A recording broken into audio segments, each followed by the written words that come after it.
Okay, good morning. Over the weekend you were assigned material from chapter 1 of the text, and it dealt really with three famous beginnings of pieces of classical music. Somebody tell me at the outset, what were those three famous pieces? Young lady down here? The first one was Beethoven's. Okay, Beethoven's Fifth Symphony. What was the second one? I believe it was Tchaikovsky's Piano Concerto No. 1. Yeah, a Piano Concerto No. 1 of Tchaikovsky, and the third one? Yeah, this piece by Richard Strauss with this funny-sounding German name, we'll just call it Zarathustra, this prophet Zarathustra. So those were the three pieces, and the issues there had to do with musical genre that we're going to talk a little bit more about in a moment, and the instruments. And you went ahead and worked with listening exercises 9 through 11 to engage the musical instruments a bit in those particular exercises. And we have performers here today that are going to, as you can see, demonstrate some of these instruments for us. Let's make one point very clear at the outset. Oftentimes I get student papers that refer to Beethoven's Fifth Song or Tchaikovsky's First Piano Song. Is that right? No, that's not good at all. Are these songs? What do you have to make something a song? Lyrics. You got to have a text. So we don't have, in 80% of classical music, we don't have lyrics. We don't have a text. Well, yes, with opera, of course, but the other 80% is purely instrumental music. It works its magic again through purely instrumental means. So we can't really call those songs. And this puzzled me. But one day I was sitting there at iTunes and I wanted to buy an interior movement of a Mozart serenade. So I was all set to purchase this, and it said, buy song. Boom. That told me the answer. That's where this terminology comes into play. Because on iTunes, we buy songs. It could be purely instrumental, but it's called buy a song. But we don't want to use that sort of parlance. We want to be a bit more sophisticated than that, if you will, and use other terms. So we'll talk generally about Beethoven's composition, or Beethoven's piece, or Beethoven's work, or his masterwork, or chef d'oeuvre, however fancy you want to get with it. We could also go on and be a little more precise and say it belongs to a particular genre. We could use the name of a genre. Now, I'll be talking a lot about genre in this course. Genre is simply a fancy word for type or kind. So what genre of piece is this by Beethoven? Well, it's a symphony. Symphonies have four movements. What's a movement? Well, a movement is simply an independent piece that works oftentimes, if there are multiple movements in a symphony or concerto, works with other movements. They are independent, yet they are complementary. Think of, for example, a sculpture garden. You might have four independent sculptures in there, but they relate one to another. They make some sort of special sense one to another. So symphonies have these four movements, and they usually operate in the following way. A fast opening movement, a slower, more lyrical second movement, then a third movement that's derived from the dance, and then a fourth movement that's sort of, again, up-tempo, fast, emphatic conclusion. Let's see how these play out. By means of a quick review of Beethoven's Fifth Symphony. So all we're going to do here, Linda is going to go from the beginning of the track for the first movement to the second movement and so on. And well, let's just start here. Let's just, by way of refreshing our memory, the beginning of Beethoven's Fifth Symphony.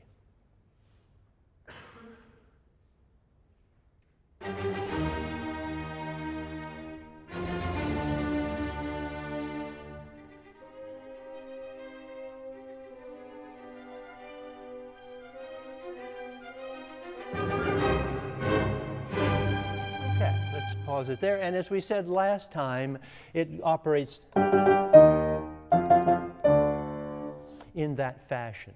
And that beginning gives us a good opportunity to make a distinction between two types of melody, between this idea of a motive and a theme. Both are sort of subsets of melody, if you will. As I say in the textbook there, the beginning of the Beethoven Fifth is something like a musical punch in the nose, right? Ba-da-da-dum, sort of grabbing you here, hitting you in the face, whatever, musically. It's not a very long idea. How many notes is in this opening gambit here? How many pitches? 4. Ba, ba, ba, ba, short, short, short, long. Okay, so that's a classic example of a motive. A motive is just a little cell, a germ, out of which the composer will build other musical material.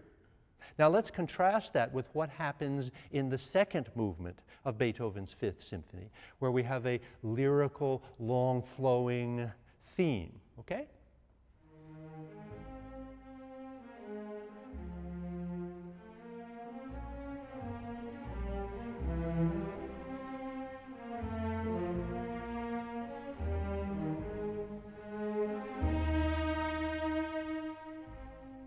Okay, we'll stop there.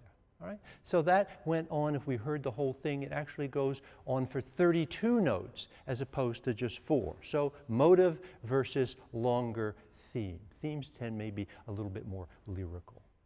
Now, let's go on to the third movement. We said the third movement was dance-derived, but in this case with Beethoven, it's a very strange dance, if it is dance-derived. It's just a little bit different than most of these third movements, but let's listen to it anyway, because I'd like you to, when the brasses come in, think about what you're hearing and think about that vis-a-vis the first movement. So let's hear the third movement now.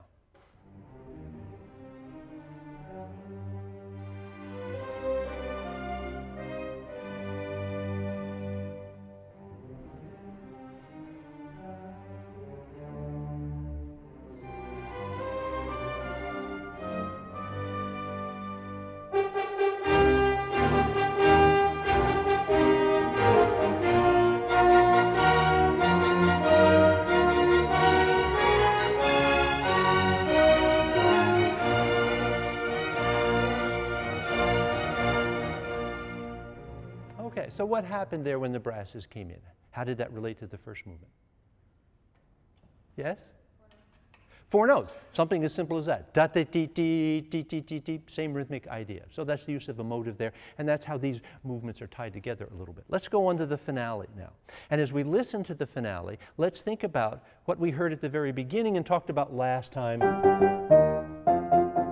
about the mood that the beginning of the Fifth Symphony created for it. We had these adjectives up here: negative, anxious, unsettled. Well, how do we feel now about the finale, and why?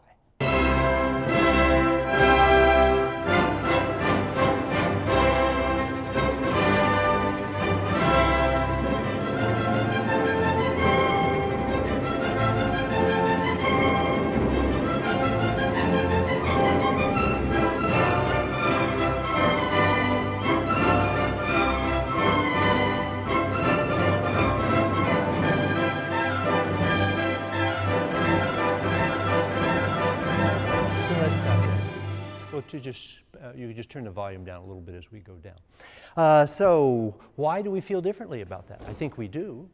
What do we feel there? Well, sort of upbeat, positive. What's turned all of this around? What specifically? Well, with the first movement, we said he's generally going in that kind of idea, but now it's, and we'll explore this when we get to harmony, this idea of major and minor. So we're going, but now, so that's a change from the dark minor to the brighter major. We were going down in the first movement, now we're going, it's going up, and instead of having just the violins playing, we have the trumpets, the heroic trumpets. So it sounds very triumphant. Very triumphant. So in this 40-minute interval, we've gone sort of through an emotional musical journey here, from despair, despondency, uncertainty to whatever, to personal triumph. And in a way, that mirrors some of the things that were going on in Beethoven's life. Okay, let's go on to talk about the second piece. We're finished with this idea of the genre of the 4-movement symphony. Let's go on to talk about the piano concerto. Concertos are generally in 3 movements, so the concerto is another genre.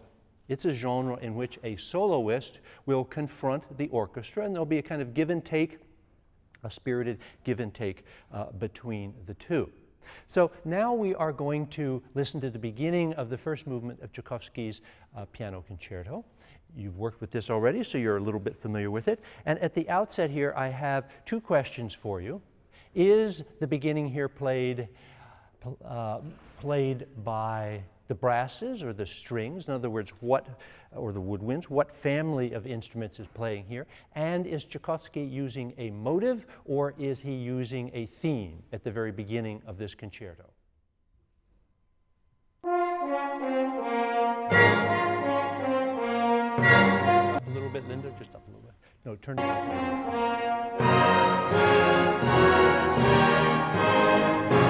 So let's do that again, please. Let's do that again so we can hear the beginning.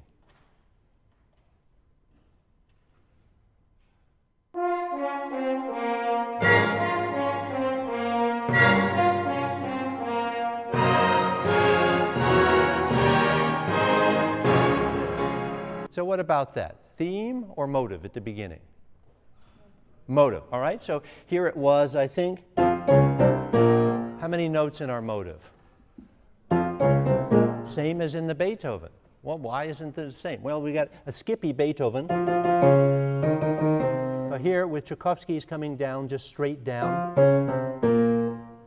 Down consecutive intervals there for the most part. And both of them are, however, minor. With the Tchaikovsky, all the intervals of the durations are the same. Dee ba ba bum, be ba ba ba. But with the Beethoven, dee dee dee dee, short, short, short, long. So Tchaikovsky's a little bit more neutral in terms of the rhythm. Okay, so then we go on, and the piano enters. What is the piano doing? So let's hear the piano come in just a bit. Just play a bit more, please. Okay, let's stop here. So what's the piano up to? Well, the piano is just playing chords. Playing them in octave successions, and we'll talk about that a little bit more too. So what do we have here in this next section? Do we have a theme or do we have a motive? And which are the violins playing? Do they have the theme or the motive? Or does the piano have the theme or the motive? Let's listen.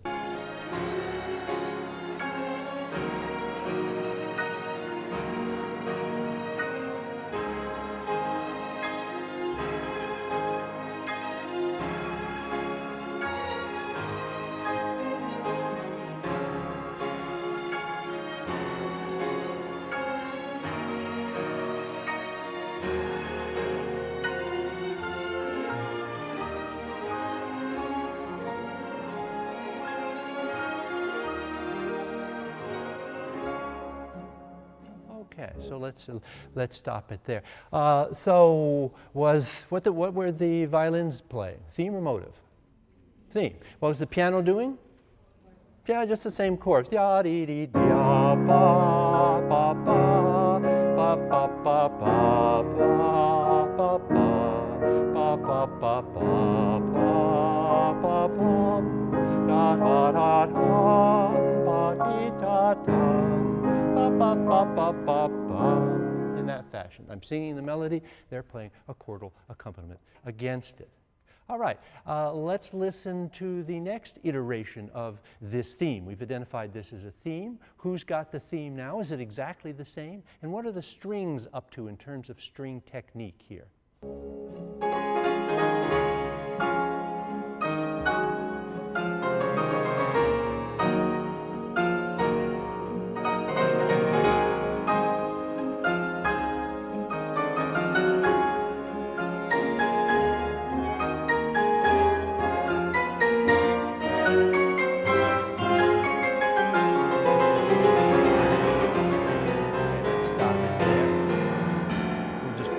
There. So, who had the theme? Piano now. But was it exactly the same? Not really. It's kind of noodling around with it, varying it a little bit. What were the strings doing? They were playing the accompaniment. And what string technique were they using? I think we mentioned that in the first chapter of the book there. Yeah, you've got it. Nice and loud, please. Pizzicato. Good. Okay, pizzicato. We could write that. Did we write that as a term? Yeah, okay. We've got it up there. Pizzicato. That's a help. In that particular case, we've switched the roles around. Let's go ahead to 210. We're going to move this along just a little bit here. As we come back into this, I think we've got a situation where the piano keeps playing the four-note motive and keeps building it up for tension, and there's a cascade, and then the theme comes back. Let's see what happens here. Just the motive, 1, 2, 3, 4. 3, 4. 1, 2. And then the piano is playing.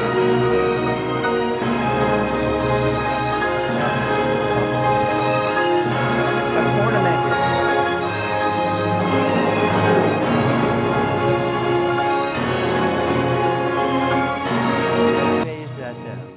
All right, so that's an introduction to a three-movement piano concerto. It happens to be the first of these three movements, and it's pretty spectacular music. I hope you like that music. It's one of the great melodies of all time. It's a wonderful example of a theme.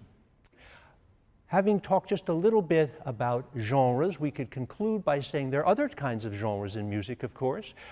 We've been introduced to this idea of the tone poem. The Strauss Zarathustra is a tone poem. That's a kind of one-movement work in which the composer tries to tell a story or play out an historic event.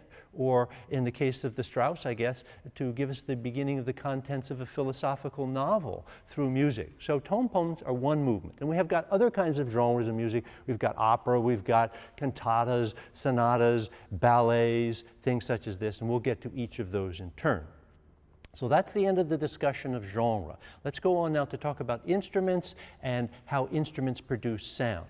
Eva Heater, come on up. This is my friend, longtime colleague, music librarian extraordinaire and professional French horn player, Eva Heater, who will demonstrate here. Come on over here right in the center. Gene Kimball is in the basement somewhere recording all of this. Oh yes, very exciting here. What a time to be alive, huh?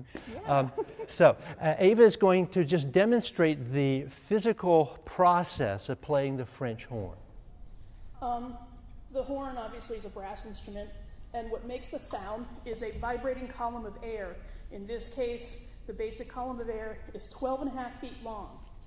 And there's something called partials, or the harmonic series, that happens in anything, on a string instrument or whatever. But on the horn, it's very distinct, and that's what makes the different notes. Let me demonstrate to you the harmonic series.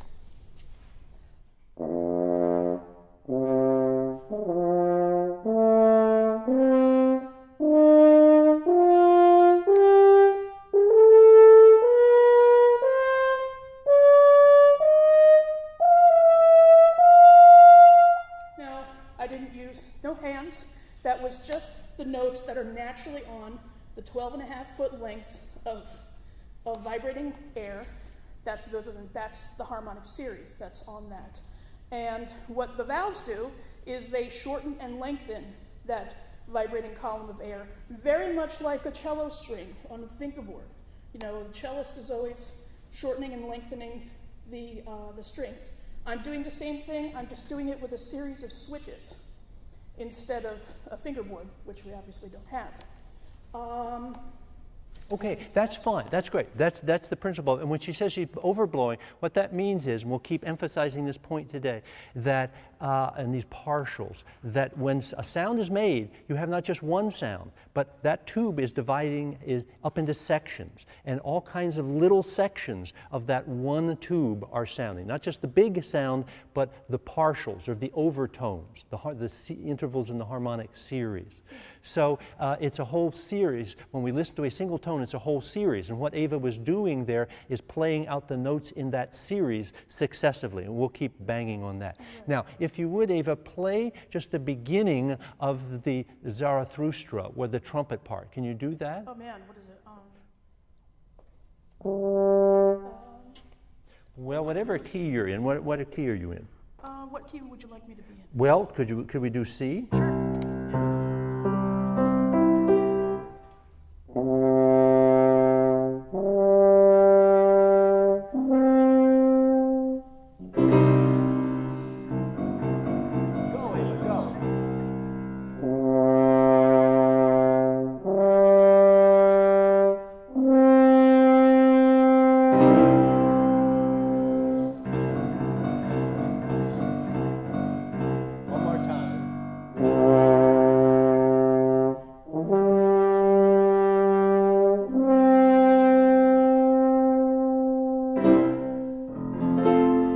that's another note. Thank you very much. Thank you very much. Okay, now Ava has another gig out in Guilford this morning, so she's going to run off. And I'm going to show you, maybe, if we can get our slides up, this overtone series stuff. Okay. Okay? It's a mathematical thing, too. It's all math. I hope I've got it on the slides. Gentlemen, I'm going to hit what I was told to do, function F8, is that right? Ha, all right, something came up and then disappeared. All right, so may I have a technical person please bring? Press it one more time. Press it one more time. 8. Okay, so we don't. All right, so I tell you what, we're going to just leave this up and I will bag the other slide. I have slides with all this information on it, but we can't seem to bring these up. What we've got here is the following, this idea of partials that Ava was talking about, with ratios 2 to 1, 3 to 2, 4 to 3, 5 to 4, 6 to 5, and so on. And the point here is that the way we differentiate between instruments. Anybody tell me this? You tell me this. It's always better when students answer. Why does a trumpet, if I ask a trumpet to play this pitch,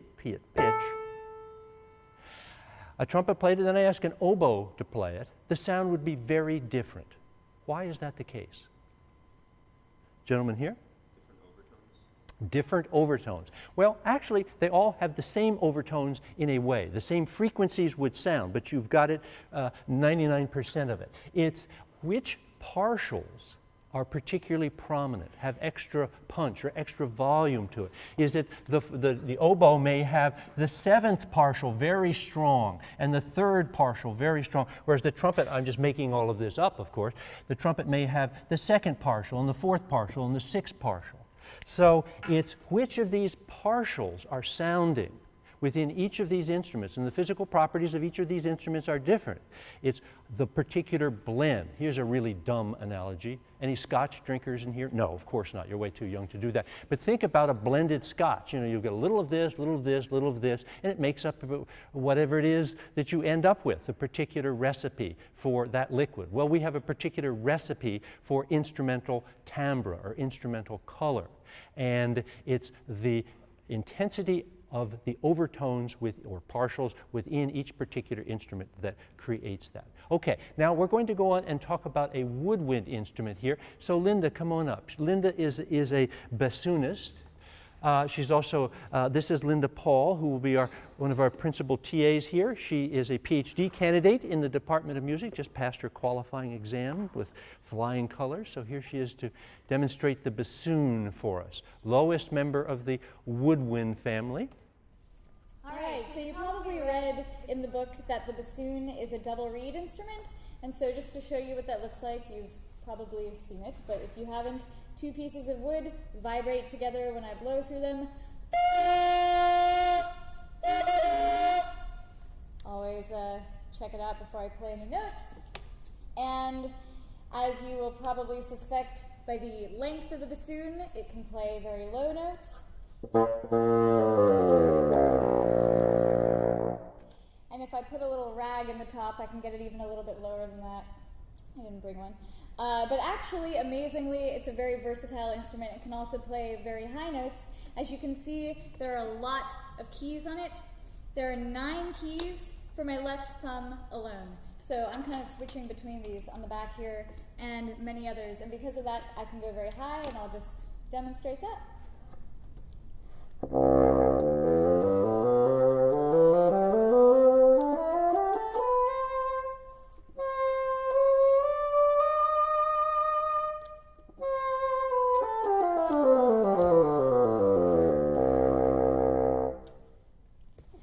Just to give you a sense of the range, because of this sort of particular character of the bassoon sound, it's often used to play sort of funny little low note characters in the orchestra. For example, if you're familiar with Peter and the Wolf, the different instruments play different characters. The bassoon is the grandfather.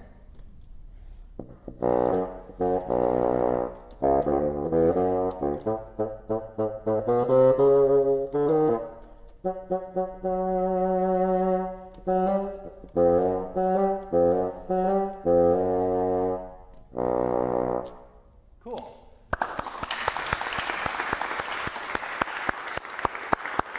Okay, great. Thanks so much. That's really fun. Now, Jacob Adams is a professional violist here in New Haven. What's the name of your quartet, Jacob? I'm a member of the Vinca String Quartet. The Vinca String Quartet. So keep an eye out for them. They're based here in New Haven. So come on out, Jacob. And he is a violist, not a violinist, but the principle here is pretty much the same. So tell us about the construction of the instrument. Okay, so obviously we've now seen a little bit of the brass family and the woodwind family, and the other principal section of the orchestra would obviously be the string family. The viola is very similar to the violin, so anything I say about the viola applies to the violin as well. And of course you all are probably familiar with violins and the size. The violas are a little bit bigger. This particular one is about 16 inches long. I'll put the bow down so I can show it better. Violins are maybe go up about 12 inches. They have a slightly smaller body to them, but violins and violas have the same general construction. All of the sounds are produced by the strings on the instrument and how the bow is pulled across the instrument. The bow is made out of typically horsehair from the tails of horses. The strings are now metallic, but 16th, 17th, 18th century, they would have been made out of catgut. That was much more common, and still some people... Okay. So I'm sorry, I got lots of things going on here this morning. So just play a scale quickly, and then the vibrato, pizzicato, and tremolo for us. So again, this is on a viola, so it has a deeper, darker timbre than a violin, but here's a scale.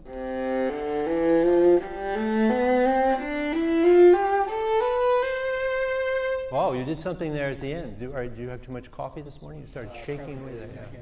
So tell us about what you were doing there at the end. So there are all sorts of different little technique things you can do to create different colors and sounds on all string instruments. So this applies to any of them. One of them is the technique you saw me do with my left hand where I wiggled it a little bit. It's called vibrato. You hear it in human voices as well, and you can do it on other instruments. But on a string instrument, it's the difference. I'll play a melody without vibrato and with vibrato so you can see the difference.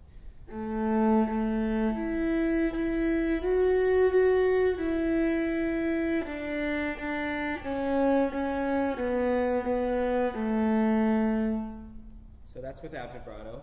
Not that interesting, in my opinion. So with vibrato.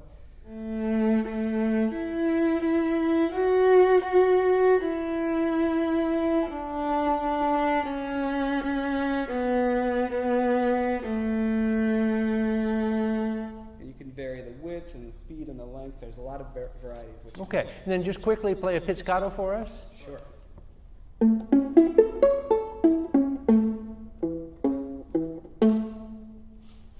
Okay, and then finally tremolo. Tremolo, yes.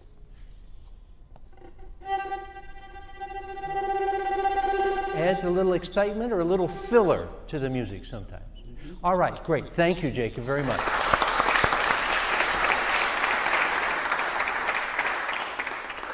So I don't know if whether technically this will work or not. I've tried all morning to get this to work. I have it up on my screen, but I don't see it up on the screen there. Can I have a tech assistant to all right, we'll go back here to try this. Hit it again, nothing happened. Well, that's why I asked somebody to stand up here. Yeah, it doesn't do me much good to have somebody in the back going like this. Okay, what I would like, what I wanted to show you was a clip that actually my daughter brought to my attention just this past weekend. She was watching television. America Has Talent. Anybody watch this? America Has Talent? And she said, Dad, you've got to watch this. This is the most amazing thing. They've got these two guys on here called Nuttin' But Strings. So I did, and I went to, she sent me the link to YouTube here. Now let's see if we can get this to go. I don't know.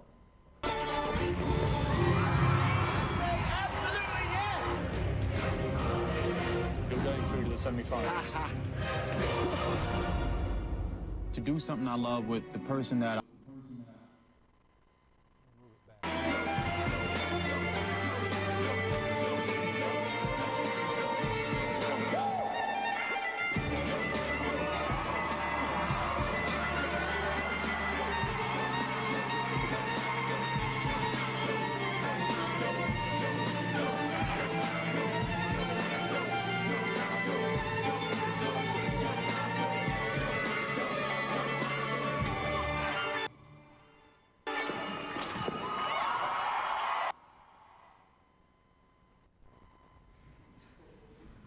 So obviously the violin is not just this stodgy old thing from the Renaissance. It has some legs today. Used in folk music, used in, sometimes you see it in Nashville playing with country music, that kind of thing. Is this a travesty to use a violin with hip hop here? I guess this is hip hop. Of course not. This is wonderful. This is the best thing that has happened to the violin in the last 100 years. There will be millions of kids out there now saying, gee, I'd like to learn to play the violin too.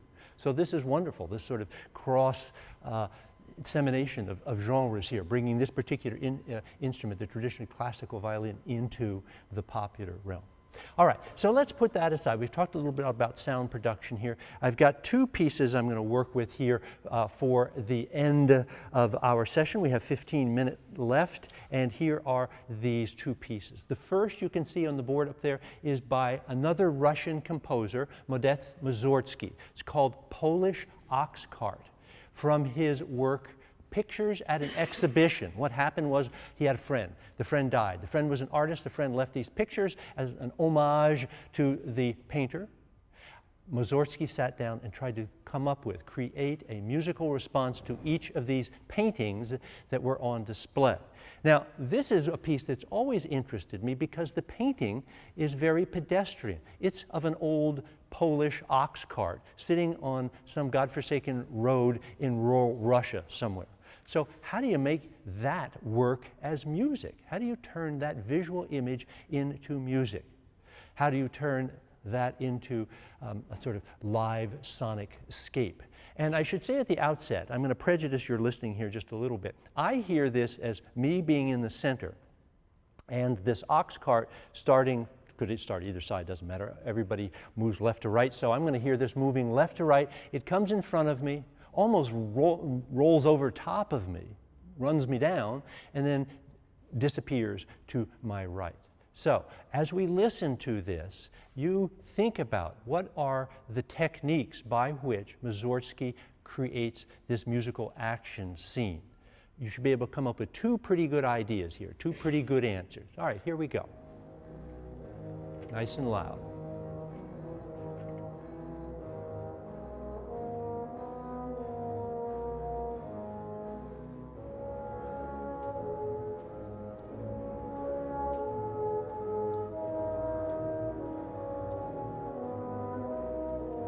The instrument that is playing is a low tuba, low brass instrument. It doesn't sound much like a tuba because it's actually playing in the higher register of the instrument, but it is a tuba.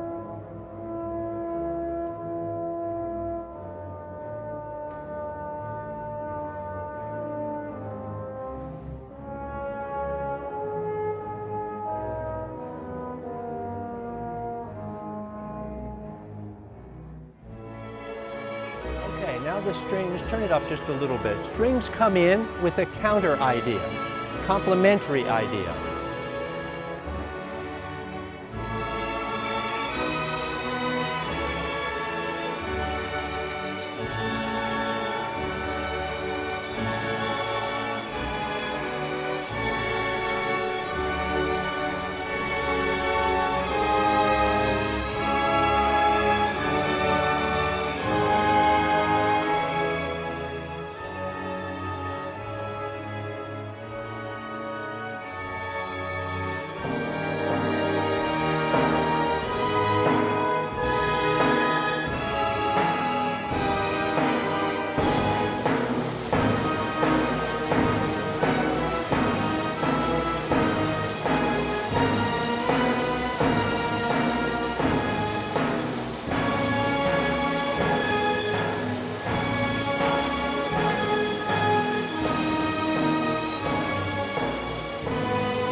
Okay. Give me one pretty straightforward way this happened. What did he do there? Yes, young lady out here, please. Crescendo. Okay, crescendo, from beginning to end?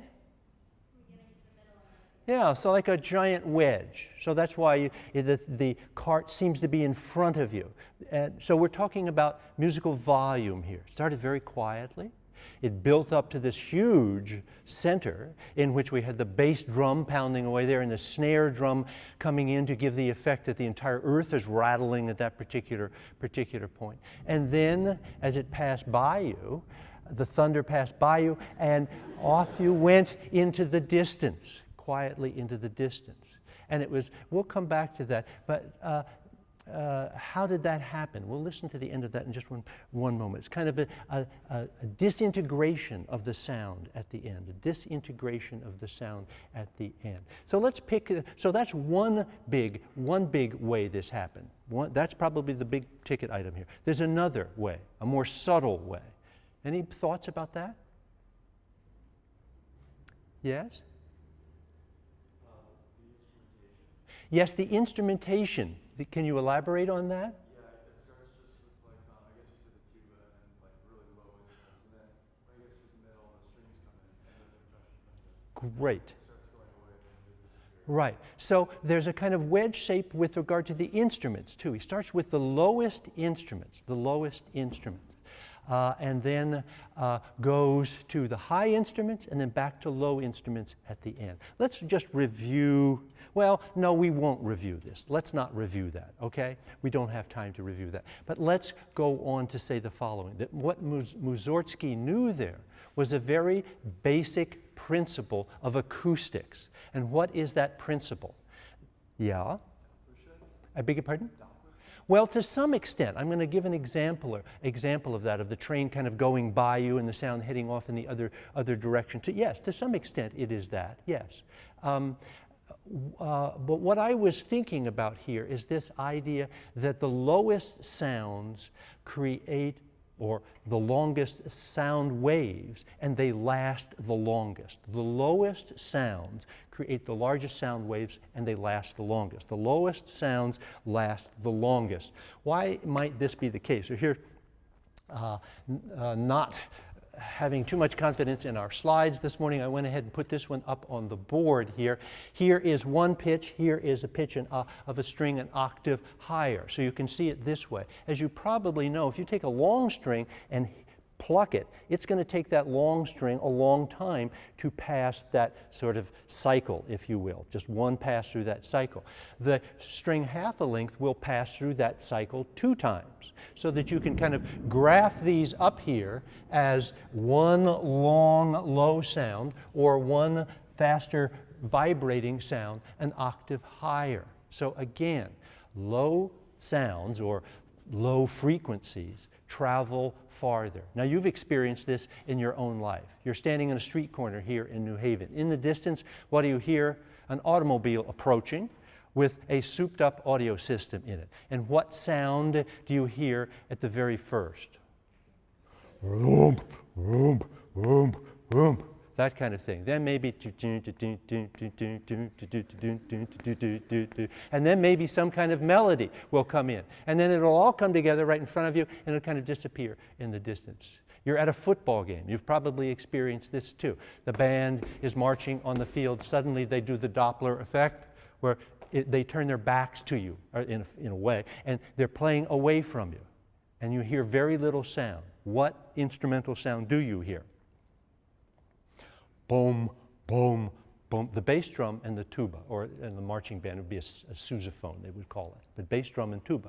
So Mussorgsky knew this kind of thing, and because he was a professional musician, and was playing off of it to create this rather unusual and remarkable musical soundscape here.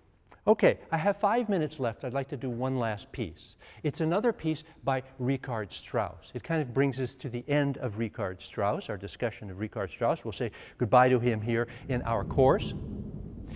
It's called Death and Transfiguration, Death and Transfiguration. And I hear this as a companion piece, a kind of pendant to the Zarathustra, One sort of opens up the beginning of life here, and the other closes it down through a referencing of death. There's an interesting anecdote about Strauss, and that is that on his deathbed he said to his daughter, Alice, he said, "Alice, it's the funniest thing. Dying is exactly as I composed it in Death and Transfiguration." What an odd thing to say. But in any event, here's how this works. We've been talking about this overtone series with Zarathustra. Eva played this overtone series. He's basically working up to the upper partials. Now he's going to work down the partials. He's going to close it back down here with death. And he's going to close it back down using a process that we frequently encounter in music, and that is this idea of dissonance resolving to consonance. Here's a dissonance. Here's a consonance. There are precise technical reasons why these are the way they are, but let me try to cut to the chase here. With dissonant intervals, they tend to be frequencies that are sounding right next to each other, very close by frequencies. They sound dissonant. If you allow a little bit of spacing, a little more space between your frequencies, they're a little bit farther apart, then you can move from closeness to spacing and you get the consonants. Generally speaking, dissonant intervals have ratios such as 9 to 8 for the whole step or 17 to 16 for the half step. They're irrational numbers, and these irrational numbers like to move to rational numbers. They like to move to consonances. They like to move to intervals that are based on things such as 2 to 1 and 3 to 2 or maybe 4 to 3. So that's the principle of this idea of dissonance resolving to consonance. So we're going to listen now to the end of Strauss's Death and Transfiguration, the death here. And again, we've got the idea of the octave, then the fifth, then the fourth. We're working up farther and farther in these partials, and we've got some of these notes right next to each other, and they want to move to the stable note. So we're going to be hearing a lot of a note right above the tonic wanting to pull down to that tonic note. We're going to hear a lot of a note right above the dominant wanting to pull down to the dominant. So let's listen to this. We have about 3 minutes, I think. We'll hear it, and I'll comment a bit as we go. Okay, first question. What string technique is being used here? Tremolo, just sawing away there.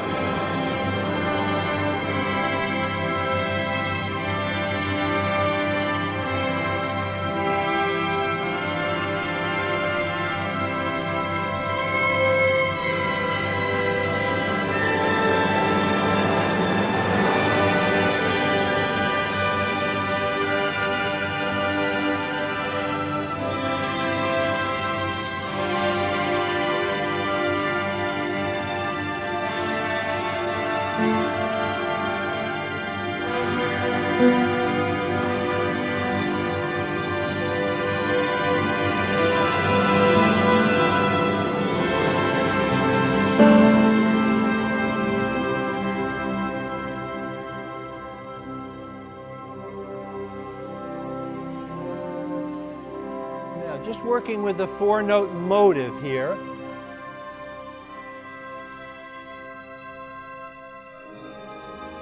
Whoa, strange little dissonant chord there, resolving to consonance.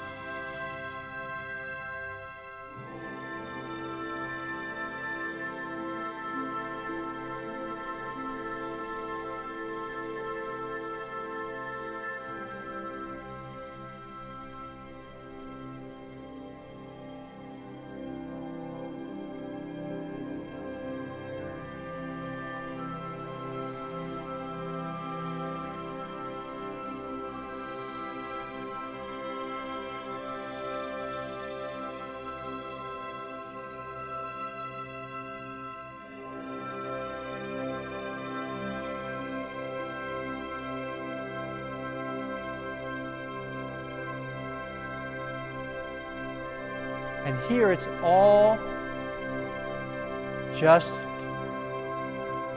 tonic, just the basic primordial note upon which all these other tones are built.